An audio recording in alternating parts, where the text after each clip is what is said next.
কথা না বলে চুপ করে থাকাও এক ধরনের ভালোবাসা, যা বোঝার ক্ষমতা সবার থাকে না।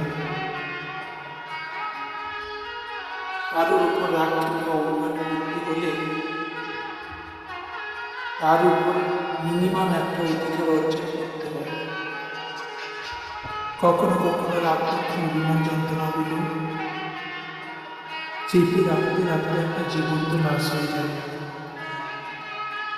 যে ভীষণভাবে ভালোবাসতে পারে সেও একদিন প্রচন্ড অভিমান নিয়ে দূরে সরিয়েও দিতে পারে। অভিমান করে দূরত্ব বাড়িয়ে নিও না প্রিয়, কারণ অভিমান কাটানো সহজ, কিন্তু দূরত্ব একবার হয়ে গেলে সেটা কমানো অনেক বেশি কঠিন। অভিমান বোঝার মতো মানুষ না থাকলে অভিমান করাটা শুধু নিজেকে কষ্ট দেওয়া ছাড়া আর কিছু নেই। মায়া বাড়লে অভিমান বেড়ে যায়, কিন্তু যার প্রতি হয় সেই মানুষটাই বুঝতে চায়। তাই মায়া বাড়াতে নয়, ভালোবাসা যখন শেষ হয়ে যায় তখন তার সাথে সাথে শেষ হয়ে সকল অভিযোগ ও অভিমানগুলি।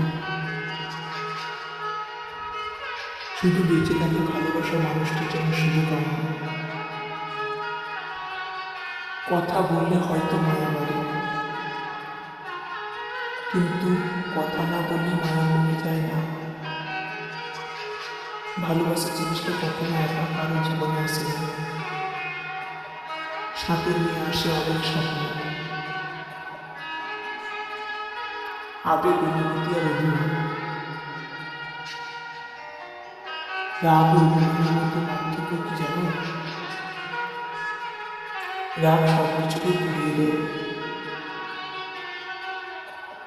আর অভিমান ভালোবাসাকে আরো বাড়িয়ে দেয়। হাজার মানুষের সাথে হয়তো কথা বলতে পারে,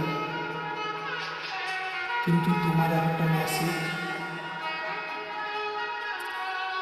তোমার একটা ফোন কল হাজারো মানুষের থেকে বেশি খুশি দেয়।